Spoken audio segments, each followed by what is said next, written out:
Hello students, BSc second year का topic पढ़ रहे हैं बॉटनी का मिनरल न्यूट्रिशंस। ठीक है, खनिज पोषण बोलते हैं इसको, खनिज पोषण, मिनरल न्यूट्रिशंस। तो अगर इन दोनों वर्ड्स को अलग अलग करेंगे तो मिनरल का मतलब होता है आपके खनिज लवण और न्यूट्रिशन का मतलब क्या होता है पोषण या भोजन। ठीक है, मिनरल का मतलब खनिज लवण और न्यूट्रिशन का मतलब क्या होता है भोजन या पोषण। तो प्लांट जो होते हैं उनको पोषण या भोजन जो है वो दो तरीके से मिलता है। एक तो या तो वो ऑर्गेनिक कंपाउंड ग्रहण करते हैं या फिर वो इनऑर्गेनिक कंपाउंड ग्रहण करते हैं। ऑर्गेनिक में आपका क्या क्या चीजें होती है, जैसे प्रोटीन हो गया, कार्बोहाइड्रेट हो गया, या जो नाइट्रोजिनस सब्सटेंस होते हैं, नाइट्रोजिनस जो अपशिष्ट होते हैं या जो नाइट्रोजिनस पदार्थ होते हैं वो आपके क्या कहलाते हैं, ऑर्गेनिक कंपाउंड्स कहलाते हैं। ऑर्गेनिक में क्या क्या आएगा, प्रोटीन हो गया, कार्बोहाइड्रेट हो गया, नाइट्रोजन युक्त जो पदार्थ होते हैं वो आपके ऑर्गेनिक कंपाउंड्स के अंदर आते हैं। और ये जो पदार्थ होते हैं ये पौधे खुद बना लेते हैं। ऑर्गेनिक जो न्यूट्रिशंस होते हैं वो पौधे खुद बना लेते हैं, अपने आप बना लेते हैं। सेकंड होता है इनऑर्गेनिक। तो इनऑर्गेनिक फूड मटेरियल क्या होता है, तो ऐसे फूड मटेरियल जिनको पौधे खुद नहीं बना सकते उनको बाहर से देने की आवश्यकता पड़ती है। ठीक है, इनऑर्गेनिक जो कंपाउंड होते हैं या इनऑर्गेनिक जो फूड मटेरियल होता है वो पौधों को कहां से मिलता है, बाहर से मिलता है, उनको बाहर से देने की जरूरत पड़ती है। तो बाहर से उन्हें कहां से मिलता है, जैसे सोयल से मिलता है, मिट्टी से मिलेगा। ठीक है, मिट्टी में बहुत सारे खनिज लवण होते हैं, सोडियम, पोटेशियम, मैग्नीशियम, ये सब आपके इनऑर्गेनिक फूड मटेरियल्स में आते हैं। ये किस में आते हैं, इनऑर्गेनिक फूड मटेरियल के अंतर्गत आते हैं। अब आते हैं एसेंशियल एलिमेंट्स। एसेंशियल एलिमेंट्स का मतलब होता है अनिवार्य तत्व। तो वे तत्व जिनकी कमी होने से पौधे में कोई डिजीज हो जाती है या पौधे में कोई कमी रह जाती है, पौधे की ग्रोथ नहीं होती, वे तत्व क्या कहलाते हैं, एसेंशियल एलिमेंट्स कहलाते हैं। तो अर्नन और स्टाउट नाम के वैज्ञानिक ने 1939 में क्या किया कि तीन उन्होंने डेफिनेशंस दी थी, तीन उन्होंने अपनी बातें बताई और उन्होंने बोला कि अगर ये तीन बातें किसी एलिमेंट के अंदर है तो उस एलिमेंट को हम क्या बोलेंगे, एसेंशियल एलिमेंट बोलेंगे, अनिवार्य तत्व बोलेंगे। तो पहली बात उन्होंने क्या बोली कि plant will not complete it's life cycle. मतलब ऐसे तत्व है जिनकी कमी होने पे प्लांट अपना लाइफ साइकिल कंप्लीट नहीं कर पाता, तो ऐसे तत्वों को हम क्या बोलेंगे, अनिवार्य तत्व बोलते हैं। ऐसे तत्व जिनकी कमी होने से प्लांट अपनी लाइफ साइकिल कंप्लीट नहीं कर पाता, पौधे का जीवन चक्र कंप्लीट नहीं हो पाता, ऐसे तत्वों को क्या बोलते हैं, अनिवार्य तत्व बोलते हैं या एसेंशियल एलिमेंट बोलते हैं। दूसरा, एलिमेंट इज नॉन रिप्लेसेबल। जिस तत्व की पौधे में कमी हो जाती है उस तत्व को दूसरा तत्व रिप्लेस नहीं कर पाता। जिस एलिमेंट की पौधे में कमी हो जाएगी उस एलिमेंट को दूसरा एलिमेंट कभी भी रिप्लेस नहीं करेगा, कभी भी उसकी जगह नहीं ले सकता। ठीक है, तो ऐसे तत्वों को हम क्या बोलेंगे, एसेंशियल एलिमेंट बोलेंगे। थर्ड, उसने बोला कि element must play a direct role in metabolism.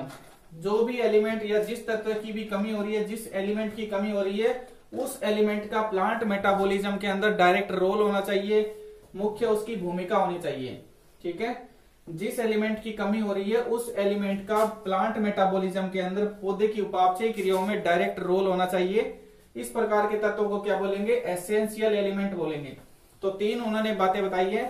पहला, ऐसे तत्व जिनकी कमी होने से प्लांट अपना लाइफ साइकिल कंप्लीट नहीं कर पाता उसे क्या बोलते हैं, एसेंशियल एलिमेंट बोलते हैं। दूसरा, जिस तत्व की पौधे में कमी हो रही है उस तत्व को कोई दूसरा एलिमेंट रिप्लेस नहीं कर पाता, उसे हम क्या बोलेंगे, एसेंशियल एलिमेंट बोलेंगे। तीसरा, कि जिस एलिमेंट की कमी हो रही है उस एलिमेंट का प्लांट मेटाबॉलिज्म के अंदर पादप की उपापचय क्रियाओं के अंदर डायरेक्ट रोल होना चाहिए, सीधा भूमिका होनी चाहिए। तो ये तीन बातें किसने बताई थी, अर्नन और स्टाउट नाम के वैज्ञानिक ने एसेंशियल एलिमेंट्स के बारे में बताई थी, अनिवार्य तत्वों के बारे में बताई थी।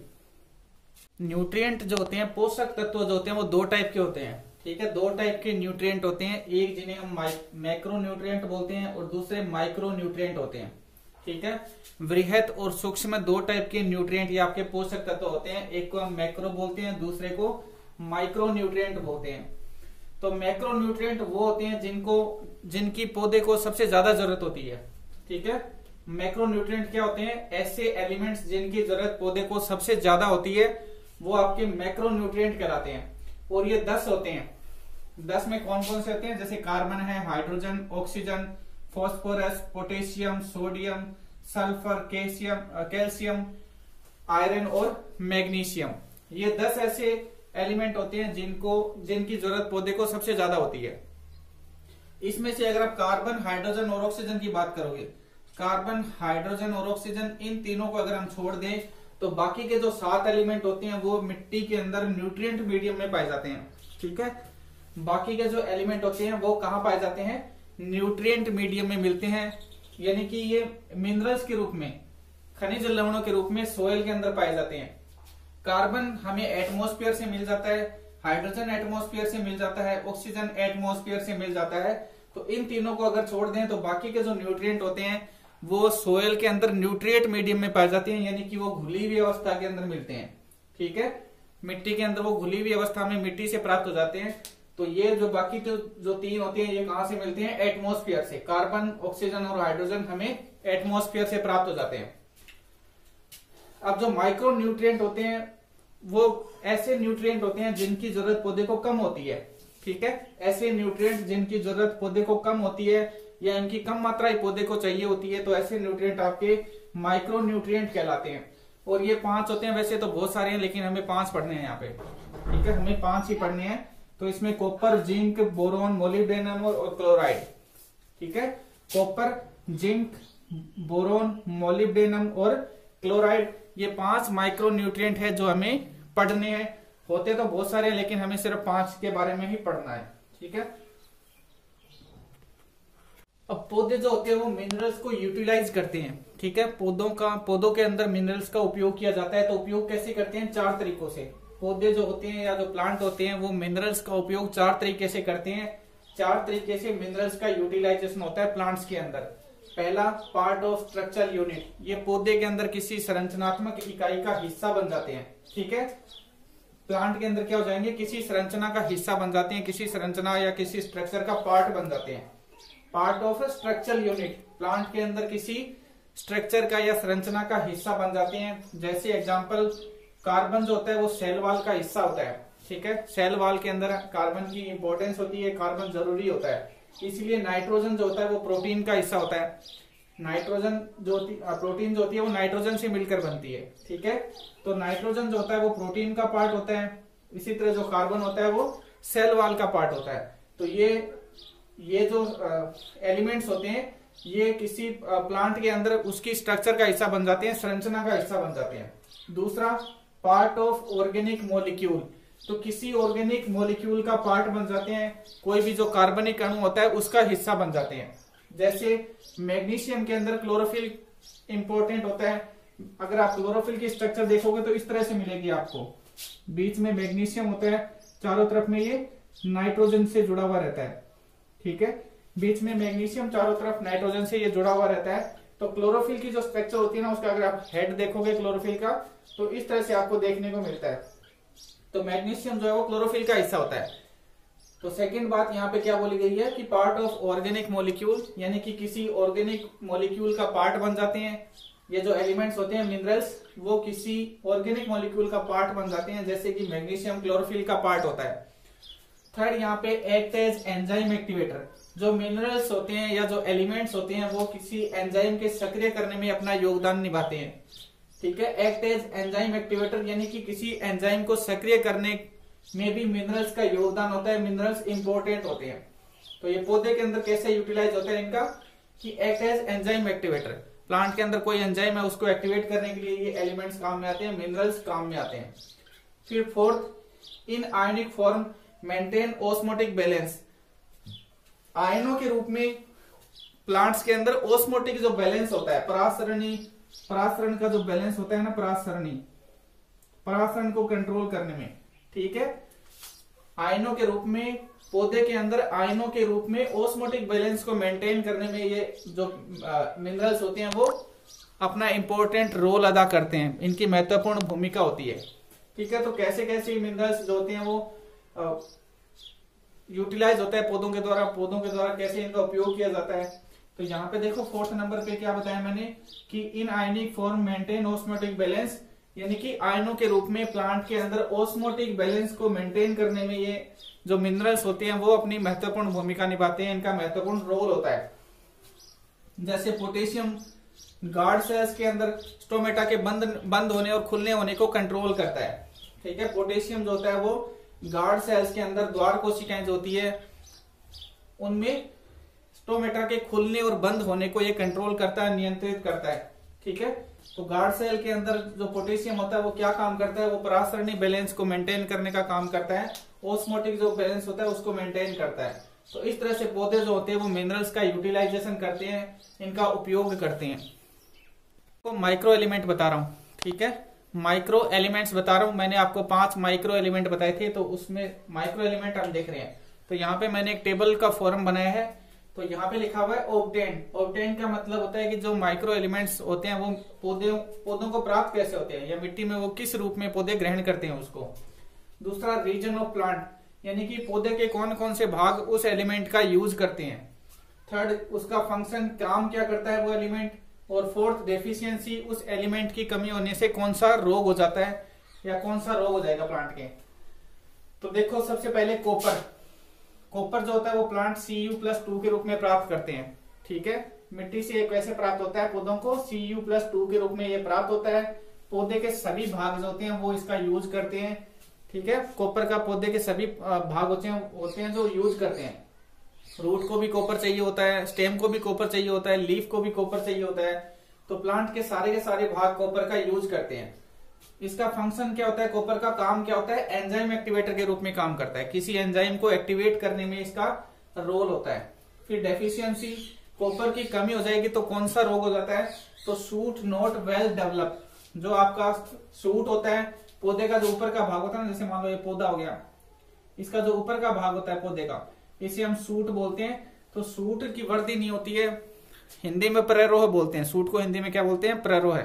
तो प्ररोह की वृद्धि नहीं होती है, ग्रोथ नहीं होती है।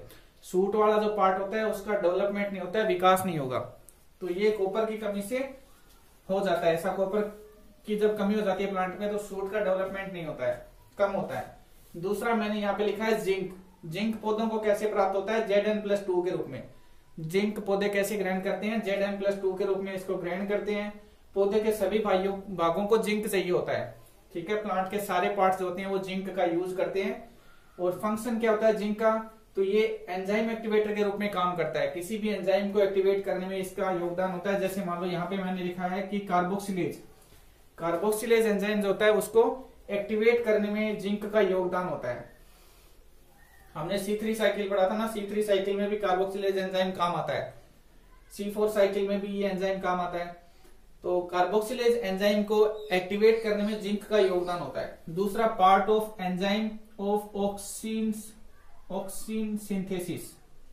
ठीक है, ऑक्सीन के सिंथेसिस में एंजाइम का पार्ट बन जाता है। जब ऑक्सीन का निर्माण करना होता है, ऑक्सीन का सिंथेसिस करना होता है, तब ये एंजाइम का पार्ट बन जाता है। जिंक जो होता है ना वो पार्ट ऑफ एंजाइम होता है जो कि ऑक्सीन का सिंथेसिस करते हैं। तो ऐसे एंजाइमों का भाग होता है जो कि ऑक्सीन का सिंथेसिस करते हैं, जिंक। ठीक है, जिंक जो होते हैं वो ऐसे एंजाइमों का भाग होते हैं जो कि ऑक्सीन का सिंथेसिस करते हैं, ऑक्सीन का निर्माण करते हैं। ऑक्सीन क्या होता है, हार्मोन होता है। तो इस हार्मोन के निर्माण में भी जिंक का योगदान होता है। फिर डेफिशिएंसी, तो इसकी कमी से क्या हो जाती है, लीफ जो होती है वो मेल फॉर्म्ड हो जाती है। ठीक है, पत्तियां जो रहती है ना वो थोड़ी मुड़ जाती है, मेल फॉर्म्ड हो जाती है, उनकी स्ट्रक्चर चेंज हो जाती है। दूसरा, प्री मैच्योर शेडिंग होती है। प्री मैच्योर शेडिंग होने का मतलब क्या होता है कि टाइम से पहले ही पत्तियां झड़ जाती है। ठीक है, प्री मैच्योर शेडिंग का मतलब क्या होता है कि समय से पहले ही पत्तियां जो होती है वो झड़ जाती है, झड़ने लग जाती है, इसे बोलते हैं प्री मैच्योर शेडिंग। फिर थर्ड आता है आपका मोलिब्डेनम। मोलिब्डेनम पौधों को कैसे प्राप्त होता है, MO3+ और MO4+ के रूप में। MO3+ और MO4+ के रूप में मोलिब्डेनम प्राप्त होता है। पौधे के सभी भागों को मोलिब्डेनम की जरूरत होती है। सबसे ज्यादा मोलिब्डेनम किसको चाहिए, रूट्स को। ठीक है, सबसे ज्यादा मोलिब्डेनम किसको चाहिए होता है, रूट्स को, जड़ों को चाहिए होता है। अब इसका फंक्शन क्या होता है मोलिब्डेनम का, तो ये नाइट्रोजन के मेटाबॉलिज्म में काम आता है। ठीक है, नाइट्रोजन के उपापचय में ये काम आता है। दूसरा, ये एंजाइम एक्टिवेटर के रूप में काम करता है, एंजाइम को सक्रिय करने में इसका रोल होता है। फिर इसकी कमी से डेफिशिएंसी, इसकी कमी से क्या हो जाता है, तो स्लाइट ग्रोथ रिड्यूस हो जाती है, यानी कि पौधे की जो वृद्धि होती है, पौधे की जो ग्रोथ होती है वो थोड़ा कम हो जाती है। ठीक है, मोलिब्डेनम की कमी से क्या हो जाता है, पौधे की जो वृद्धि होती है वो थोड़ी कम हो जाती है। तो ये हमने 3 माइक्रो एलिमेंट्स पढ़े हैं, बाकी के 2 एलिमेंट मैं आपको अब बताता हूं। बोरॉन, ठीक है। तो बोरोन पौधों को कैसे प्राप्त होता है या बोरोन कैसे यूज करते हैं पौधे, तो BO3 के रूप में। ठीक है, बोरोन पौधों को कैसे यूज में आता है, BO3 के रूप में पौधे इसको ग्रहण करते हैं। पौधे के कौन से भाग होते हैं जो कि बोरोन का यूज करते हैं, तो लीफ और जो सीड्स होती हैं, पत्तियां और जो बीज होती हैं वो बोरोन का सबसे ज्यादा यूज करते हैं। ठीक है, फंक्शन क्या होता है बोरोन का, तो रिक्वायर्ड इन पोलन जर्मिनेशन, जो परागकण होते हैं उनके अंकुरण में ये काम आता है। ठीक है, पोलन जर्मिनेशन के अंदर ये काम आता है कौन, बोरोन, परागकणों के अंकुरण में काम आता है। दूसरा सेल डिफरेंशिएशन, कोशिकाओं में विभेदन होता है, कोशिकाओं में जो विभेदन होता है उसके अंदर भी बोरोन काम आता है, तो सेल डिफरेंशिएशन के अंदर भी ये काम आता है। डेफिशिएंसी, इसकी कमी से रोग कौन सा हो जाता है, तो ब्राउन हार्ट डिजीज हो जाती है। पौधे जो होते हैं ना उन पर इस तरह के चकते बनना शुरू हो जाते हैं। ठीक है, तो ब्राउन हार्ट डिजीज हो जाती है, भूरे भूरे रंग के चकते बनने शुरू हो जाते हैं, तो ये बोरोन की कमी से रोग होता है। फिर आता है आपका क्लोरीन, तो क्लोरीन पौधे कैसे ग्रहण करते हैं, क्लोराइड के रूप में। ठीक है, Cl- के रूप में पौधे इसको ग्रहण करते हैं। पौधे के सभी भागों को क्लोरीन की जरूरत होती है, सभी भागों को जरूरत होती है। फिर इसके फंक्शंस क्या होते हैं, क्लोरीन के फंक्शन क्या होते हैं, तो ये फोटोसिंथेसिस के अंदर ऑक्सीजन के निर्माण में काम आता है। ठीक है, प्रकाश संश्लेषण की जो क्रिया होती है उसमें ऑक्सीजन के निर्माण में ये काम आता है। दूसरा सेल डिवीजन इन लीफ, जो पत्तियां होती है पत्तिकाओं में, कोशिकाओं में विभाजन के अंदर ये काम आता है। ठीक है, लीफ के अंदर जो सेल डिवीजन होता है वो क्लोरीन के कारण होता है, तो क्लोरीन जो होता है वो सेल डिवीजन के अंदर काम आता है। फिर इसकी कमी से, डेफिशिएंसी से रोग कौन सा हो जाता है, तो नेक्रोसिस हो जाता है। नेक्रोसिस होने का मतलब, जैसे मान लो ये लीफ है, तो लीफ में इस तरह से चकते बन जाते हैं, जो टिश्यू होते हैं ना लीफ के जो टिश्यू होते हैं वो डेड हो जाते हैं, मर जाते हैं, तो इस चीज को हम क्या बोलते हैं, नेक्रोसिस या उत्तक क्षय बोलते हैं। फिर दूसरा क्लोरोसिस, क्लोरोसिस का मतलब होता है कि पत्तियों का जो ग्रीन कलर होता है वो उड़ जाता है, तो पत्तियां पीली पड़ जाती है, पत्तियों के अंदर हरिमाहीनता हो जाती है। ठीक है, पत्तियों का जो हरा रंग होता है वो उड़ जाता है, इसको हम क्या बोलते हैं, क्लोरोसिस बोलते हैं। तो ये मैंने आपको 5 माइक्रो न्यूट्रिएंट्स बताए हैं या 5 माइक्रो एलिमेंट्स आपको बताए हैं, तो टेबल के रूप में आप इनको याद करना। वीडियो अगर अच्छा लगे तो लाइक, शेयर और सब्सक्राइब जरूर करें। नेक्स्ट वीडियो में हम बात करेंगे मैक्रो एलिमेंट्स की, उनकी कमी से कौन कौन से रोग होते हैं, तो नेक्स्ट वीडियो में हम ये देखेंगे। थैंक यू भाई।